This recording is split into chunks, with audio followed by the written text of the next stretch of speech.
Hey guys, how you doing?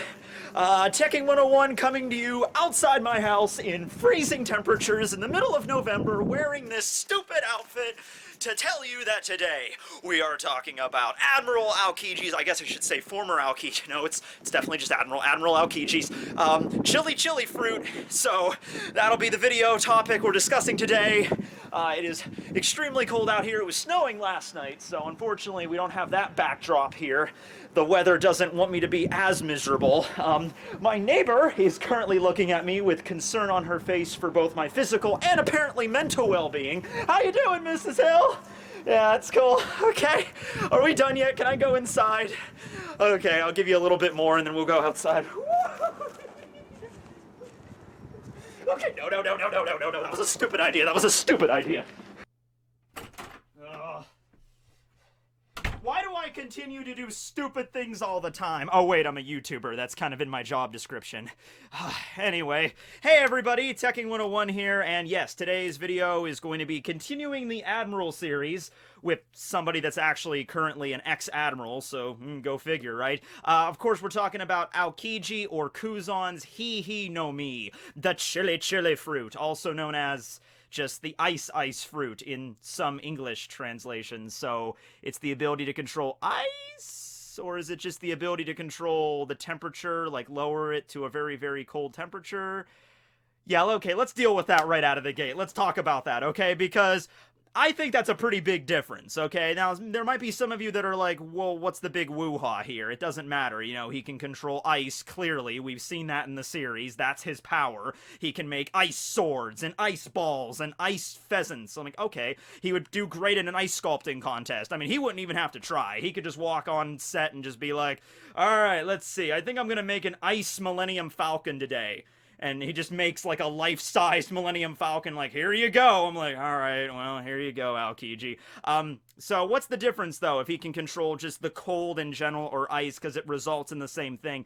The way that I always looked at this is, if all he could do is just control ice, then I would view it as he can just reduce everything to the point of freezing, which would be 0 degrees Celsius and 32 degrees Fahrenheit. Actually, this is something that I realized the metric system is kind of superior, because you guys just, most of the world just decided, okay, that what's the temperature that water freezes? 0. Okay, what's the temperature that water boils? 100. Okay, that's simple. You know what it is in Fahrenheit? 32 degrees freezing, and it's like 212 something when it boils. It just, okay, that you're just making things complicated for no reason. 0 is freezing, 100 is boiling. That's easy, that's simple. Okay, anyway, yeah, so I would view it like, alright, if all he could do is control ice, then he can just reduce things to the point of freezing, right? So he can, like, make an ice sword by lowering the temperature to just, you know, around freezing, and then make an ice sword or whatever. But if his ability is just to reduce temperature, and he could go much lower than just the standard point where water freezes, that would be an extremely devastating ability. Okay, because, you know, it's not quite freezing yet, but it was pretty cold when I was outside just now. I could survive in that temperature for a little while, though. I mean, maybe not me so much, because I'm a pretty skinny guy. Maybe if I had more meat on my bones, I would last longer. But the point is, a human in, like, 32 degrees Fahrenheit, 0 degrees Celsius, you could survive that for a little while. But if it was like negative 200 degrees outside, if it was like it was in the Antarctic or something, like, yeah, I don't think I'd be able to last very long in those kind of conditions, right? So that's the big deal here. Like, okay, if his ability is just to reduce things to freezing, that's cool, but if he could drop temperatures to hundreds of degrees below 0, then that would be something that would seriously mess up a lot of opponents, okay? And I'm thinking that seems to be what Oda's doing here, because the actual name of the fruit, the ice fruit, is more of just like an English dub thing, probably more to cater to just like the mouth flaps or something like that, but the actual name of the fruit is just the chili fruit, which doesn't mean that maybe Aokiji could also make some chili. That actually seems like something would be a cool cover page. You know, someone should request Oda, like, draw Aokiji making some chili, you know, because then it's the double meaning there. But no, chili just in the sense of cold, okay? And we've seen this kind of in a similar way to Oven's Netsu Netsu no Mi. And this is something that's kind of topical because we just had the episode in the anime where Oven, he walked up to the side of the dock, put his hands in the water, and used his Netsu Netsu no Mi to heat up the sea, to raise it to a boiling temperature. But here's the thing, though. With Oven's fruit, it like heated up the entire area around Cacao Island like that. It wasn't like, the area around him began to bubble and then slowly the heat radiated. No, whenever Oven did that, he put his hands in the water and, like, immediately a kilometer or so around Cacao Island just rose to the boiling temperature. Aokijis is something very similar where whenever he was, he was on that island, it was, I think it was Long Ring Longland in the manga. They changed it around in the anime when the Straw Hats met Aokiji. It was a little bit later after some fillers. It was just some random island they found him on.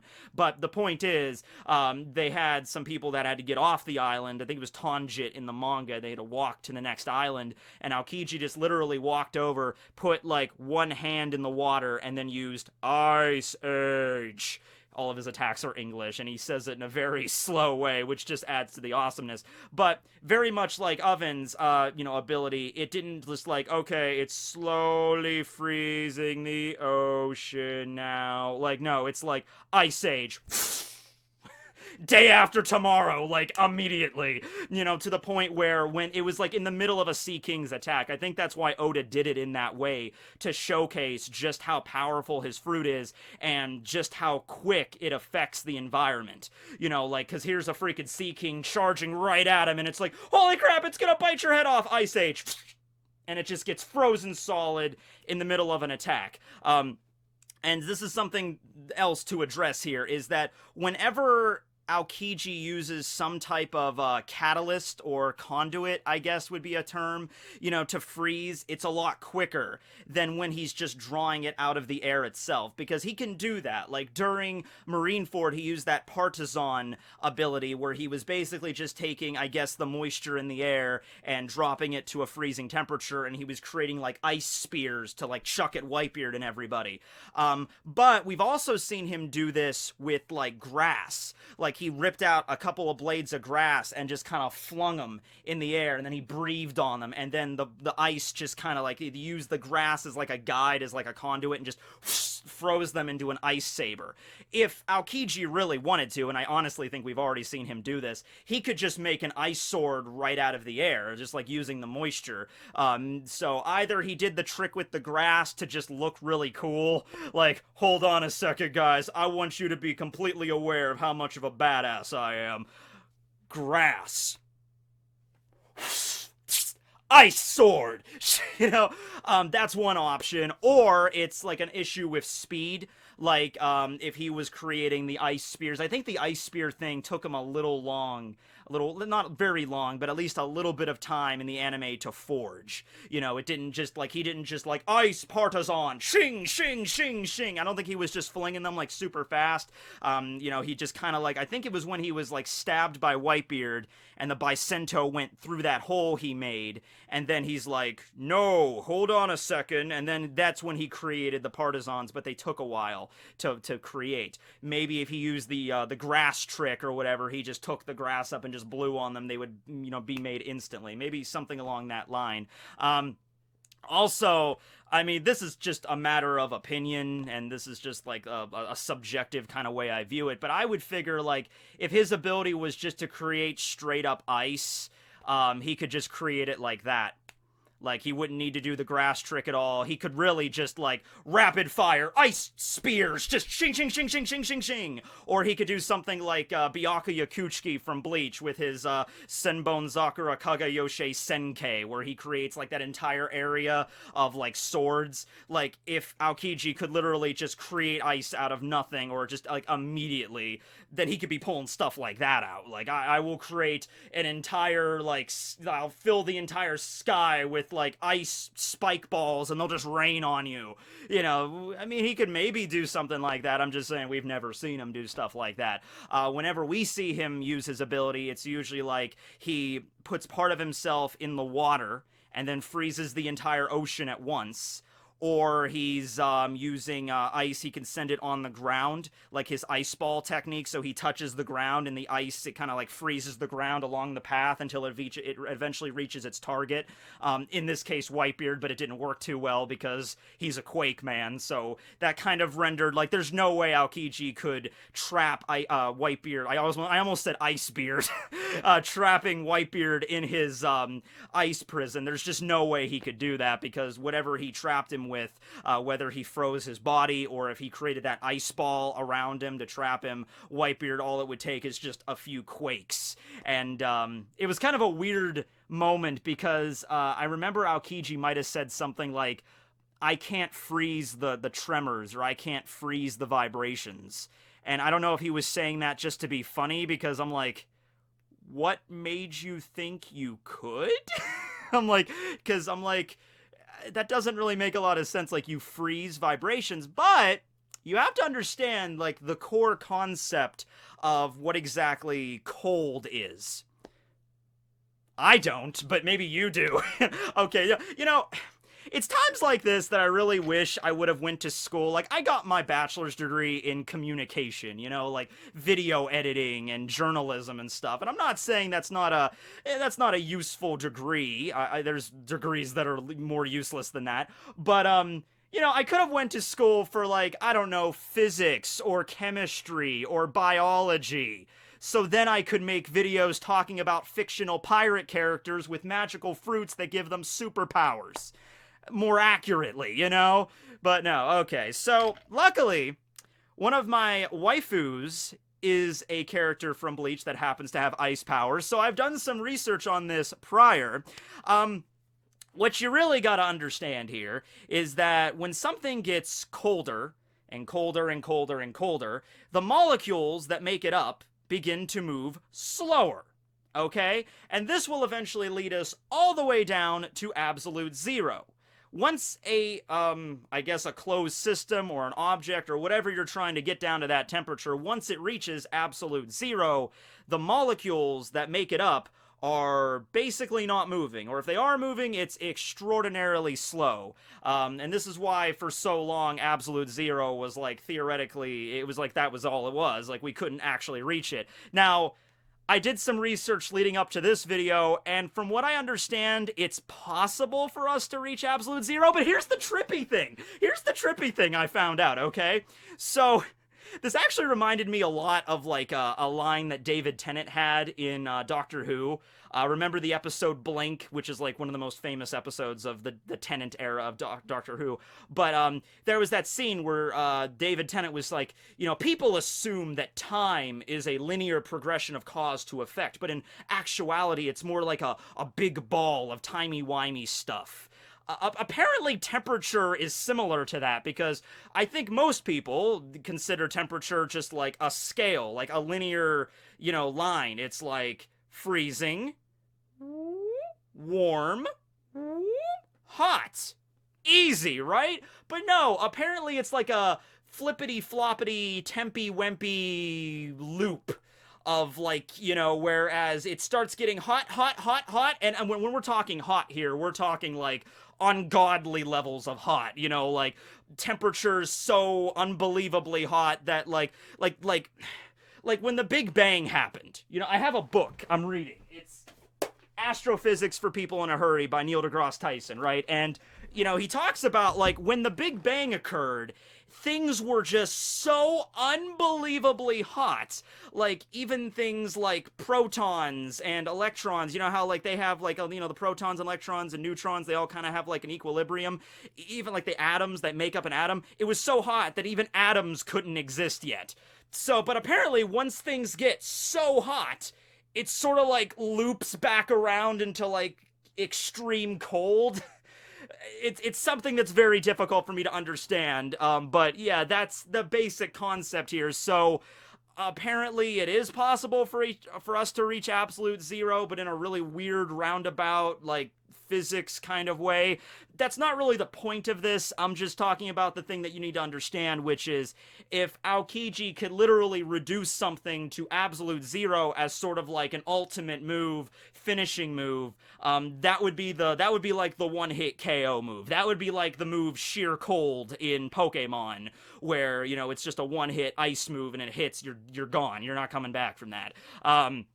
You know, when it gets to the point where not your molecules are all frozen, they're not moving, except for a thing like the quantum level of things, which that gets to even a whole new level, where there's a thing called 0 point energy, and apparently even if an object does get reduced to absolute zero, like the 0 point energy would still continue, and that was something surprising to me, because I'm like, holy shit, 0 point energy, that sounds like some science fiction crap, right? That sounds like something like a mad scientist would invent, like, with my 0 point energy cannon, I will destroy the world!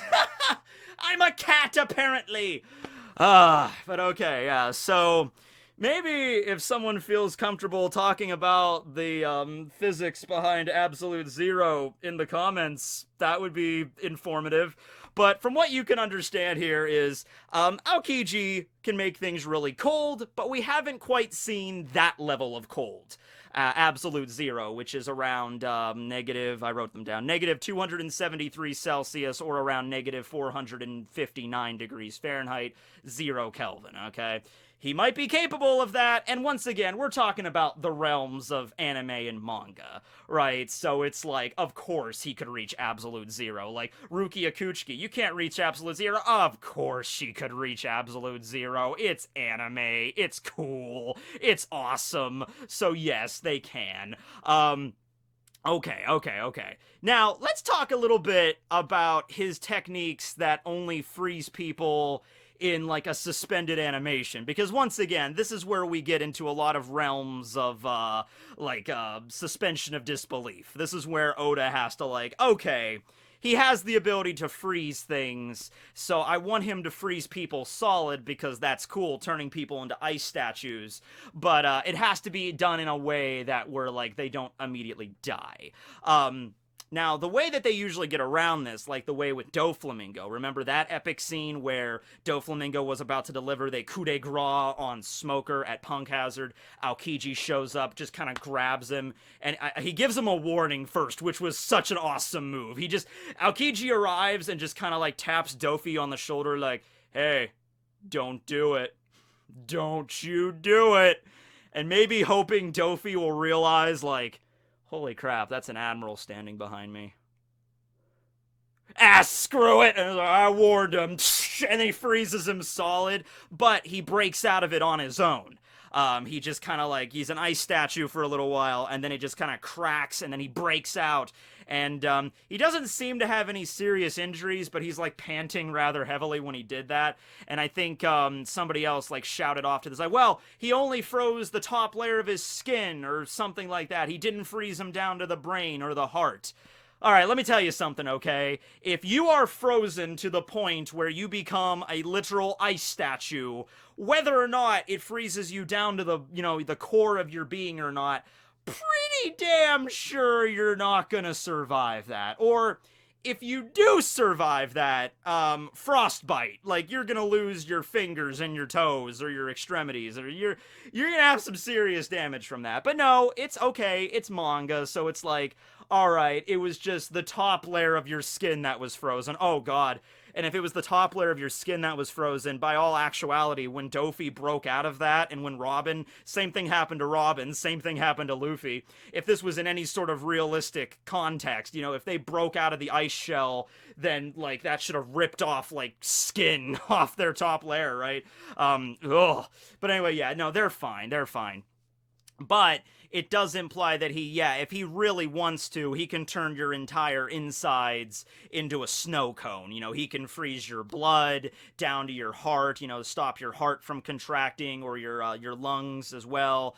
He can freeze all of your organs internally and your stomach and everything. And then at that point, even down to your brain. And, once you turn your brain into a slushy from, Dairy Queen or whatever, yeah, you're not coming back from that once your gray matter is frozen solid. Now, luckily, as we all know, though, Aokiji is not a bad guy. So, he's definitely someone that doesn't want to kill people.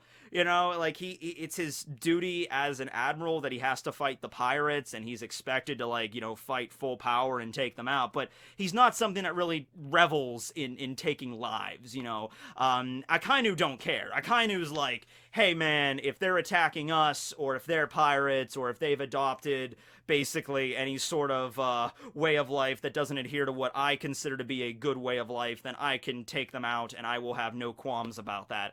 Aokiji is more on the moral end of the spectrum. He adopts moral justice. So yeah, luckily we don't see him going around like that. Like, if situations were flipped and Akainu was the one that had the chili fruit, then yeah, I could see Akainu going around and then, grabbing people and just freezing them solid right down to their cores, and into the point where they just, like, they're ice statues. Although, once again, whenever Aokiji froze Robin solid, after Long Ring Longland, he did state to the Straw Hats, like, she's still alive for now, but she can shatter. She is an ice statue, which wouldn't be the case if she was frozen all the way down to her core. If it was just like the top layer that was frozen, that was done with his ice time ability, and which is basically like the cold shoulder, where he's literally like hugging his opponents, like, I'm gonna come here, give you a hug. Oops, you're frozen, whatever. He could have been lying about that. I think more than anything there, he did say that he's like, he first said, I don't want to take out Robin, I don't want to kill her, but then he was like, maybe I should. But I think at the end of the day, he didn't want to. He really, it was like something was bugging him, like, well, they are pirates and they might become a threat someday, but it really just goes against my fundamental outlook on life to just wipe them all out here. So maybe he was trying to scare them a little bit, like, look at all this stuff I can do. Because if he wanted to seriously take them all out, he could have. Like, once again, he when Luffy, Sanji, and Zoro all attacked him at once, which that was a pretty awesome scene. He grabbed Sanji and Zoro, and then Luffy went to go punch him, and he froze them all at the same time. He only froze, like, part of their bodies. Like, if Aokiji really wanted to, he could have frozen Sanji's leg all the way down to the bone and have it just crack off. He could have frozen off Zoro's arm. He could have frozen Luffy, because that was an awesome scene when Luffy went to go punch him, and it was like in slow motion where it like hit Aokiji's stomach, but then it was like, and then the ice just went up, and Luffy's like, oh my god! He could have done a lot more damage at that point if he really wanted to, but he didn't. I think when he froze Robin solid, when he froze Luffy solid, if he really wanted to, he could have just ended them right there, but he didn't. So yeah, I think it was maybe like, hey, look, just letting you know, I'm just gonna try to put the fear of God into you. Like, this is what I'm an admiral. This is what we're capable of when you get up to that high level, and I have a Logia fruit, and I can do all this crap. So, yeah, not gonna take you out right here and now, but, I might have to some days, so just keep this in mind. This is all the shit I can do. Bye! And then he hops on his bicycle and, like, ding ding, and then sails off into the ocean. And he does that in a really cool way by freezing the ocean around him as he's riding his bicycle, just making a thin line. And, his devil fruit, fun fact, is actually one of the very few devil fruits that can directly counter the weakness of the ocean or any type of body of water, because the second that any part of his body touches it, he can freeze it solid. So if Aokiji's out there riding on his bike, like ding ding, and there's just like this tiny little, like maybe just as big as this post-it note, just like a tiny little trail of ice that he's making, and he's sailing around on the ocean, all of a sudden a dolphin or something, springs over him, and Aokiji gets distracted, and he's like, whoa, that's a cool dolphin. Oh, crap. He's falling, but the second, like, part of his arm or leg hits the water, he could just freeze the whole thing like that, like the entire surrounding area, and he would just, oh man, that dolphin distracted me. Oh, well, back to it. and he gets back on and he just, rides his bike off into the sunset, I guess. So yeah, he can directly nullify all of that, because the water only starts to really weaken a devil fruit user once it gets to a certain, like, it covers them to like a certain extent, like over their knees and up to like half their body, up to their chest. Then it starts, like, making them woozy and pass out. But if it's just like one part of their bodies, so Aokiji, that's how he can, like, just put a few fingers in the water and use that as a conduit and just freeze the entire area there. Now, ever since he joined up with the Blackbeard Pirates, we haven't really seen much of him. The only time we saw him was, during Punk Hazard, when he, showed up to fight Dofi. And I think if that fight would have continued, I'm pretty sure Aokiji would have won. Yeah, that's not really much of a debate there. I mean, maybe there's a few people out there that were like, where does Doflamingo stand? Because I'll give it to you, out of all of the warlords, Doflamingo is definitely in the upper tier of those. Doflamingo, I would say, is stronger than Hancock, probably stronger than Crocodile, maybe. I don't know. Even that is a kind of a tough fight, but definitely stronger than Hancock. Hancock she kind of got the short end of the stick, where she's kind of viewed as, in a lot of ways, as the weakest warlord, at least in the original warlords that were introduced. Then you get to the current generation, which has Buggy, and wait, no, actually, yeah, Boa Hancock, Buggy's the strongest. Yeah, what am I saying? Yeah, Buggy's the absolute strongest out of all of the warlords. He's stronger than Mihawk, for God's sake. And I dare you to question my opinion on that. Bring it on. I don't know. I already did a video on Hancock's fruit, so I can't do that. Unfortunately, I'm already starting to milk the Hancock well dry. I did a video on her. I did a video on her fruit. I did a video on Amazon Lily. Yeah, I don't think I can make any more videos about Hancock, damn it. Unless I decided to make a whole video just dedicated to her boobs. This video's about Aokiji, right? Yeah, okay, so, I think that's pretty much everything I wanted to address here. The chili fruit, the ability to lower temperatures around him wherever he goes. I mean, if he really, really wanted to, I was even thinking of, like, another ability where if he's being attacked by enemies from all angles, he could just let out, I'm sure there's a perimeter around him where he can immediately freeze. But if he could do that, like, an area of, like, I don't know, 10 meters or so all around him, he just freezes all the water in the air immediately and just, like, a bunch of people are trying to jump him and he just freezes them in midair. That's something I don't think we've seen him ever do, but he could. So, yeah. It's also kind of a weird Logia, because it doesn't turn into, like, a intangible substance or something that's like a liquid or something like fire that could be passed through, that's like a state of matter and whatever. It's ice, so it's solid. It has, like, a physical form, so you could still hit him, but when you do hit him, I guess you better make sure it's hockey or something, because if you hit him, then all that's going to do is just shatter him, and then he could just reform himself. But then again, even if you try to use hockey, he can always just, like, shape his body in the form of, like, a circle, not a circle, but like a donut, so it passes right through him. I can imagine, actually, Aokiji, that's how he trained with his fruit, because he probably realized early on that his fruit, as a Logia, is a little bit more susceptible to hockey. Because even if he turns his body into ice, he gets hit with hockey dead on, that's still gonna hurt him. So he focused more about rearranging his body shape, and at, like, making split-second decisions to, like, reshape his body or move it in a way where he can dodge attacks that way. Kind of in a similar way to Katakuri, how he uses his special Paramecia fruit. But yeah, anyway, let me know what you think about the whole concept of Absolute Zero, and if Aokiji can reach it, and all the other crazy, wacky stuff we saw with his power below. Thanks for watching, everybody. Tekking101 signing out. Chili.